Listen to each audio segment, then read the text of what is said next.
During the summer of 2003, events in the northeastern United States involving a strange, human-like creature sparked brief local media interest before an apparent blackout was enacted. Little or no information was left intact, as most online and written accounts of the creature were mysteriously destroyed. Primarily focused in rural New York State and once found in Idaho, self-proclaimed witnesses told stories of their encounters with a creature of unknown origin. Emotions range from extremely traumatic levels of fright and discomfort to an almost childlike sense of playfulness and curiosity. While their published versions are no longer on record, the memories remain powerful. Several of the involved parties began looking for answers that year.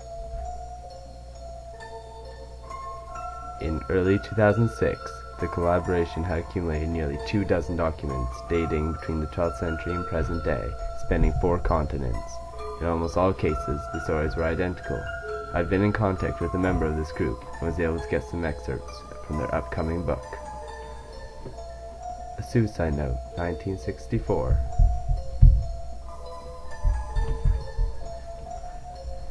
As I prepare to take my life, I feel it necessary to assuage any guilt or pain I have introduced through this act. It is not the fault of anyone other than him, for once I awoke and felt his presence, and once I awoke and saw his form. Once again I awoke and heard his voice and looked into his eyes. I cannot sleep without fear of what I might awake to experience. I cannot ever wake. Goodbye. Found in the same wooden box were 2 empty envelopes addressed to William and Rose, and 1 loose personal letter with no envelope. Dearest Linny, I have prayed for you. He spoke your name. A journal entry translated from Spanish, 1880. I have experienced the greatest terror. I have experienced the greatest terror. I have experienced the greatest terror. I see his eyes when I close mine. They are hollow, black.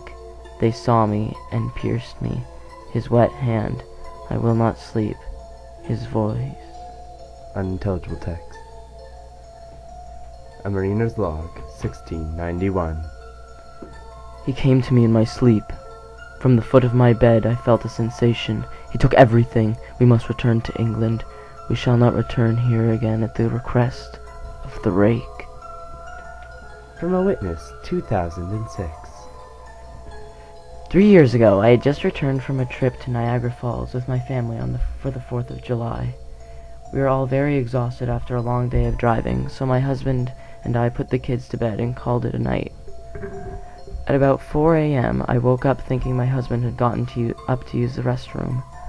I used the moment to steal back the sheets, only to wake him in the process. I apologized and told him though he got out of bed. When he turned to face me, he gasped and pulled his feet up from the bed so quickly his knee almost knocked me out of the bed. Then he grabbed me and said nothing. After adjusting to the dark for half a second, I was able to see what caused the strange reaction. At the foot of the bed, sitting and facing away from us, there was what appeared to be a naked man, or a large hairless dog of some sort. Its body position was disturbing and unnatural, as if it had been hit by a car or something. For some reason I was not instantly frightened by it, but more concerned as to its condition. At this point I was somewhat under the assumption that we were supposed to help him. My husband was peering over his arm and knee, tucked into the fetal position, occasionally glancing at me before returning to the creature. In a flurry of motion, the creature scrambled around the side of the bed, then crawled quickly in a flailing sort of motion right along the bed until it was less than a foot from my husband's face. The creature was completely silent for about 30 seconds, or probably closer to 5, it seemed like a while, just looking at my husband. The creature then placed its hand on its knee and ran onto the hallway, leading to the kids' rooms. I screamed and ran for the light switch, planning to stop him before he hurt my children.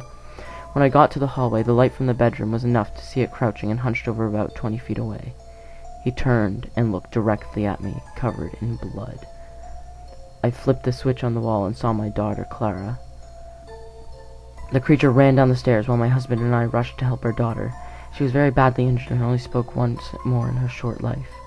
She said, "He is the Rake." My husband drove his car into a lake that night while rushing our daughter into the hospital.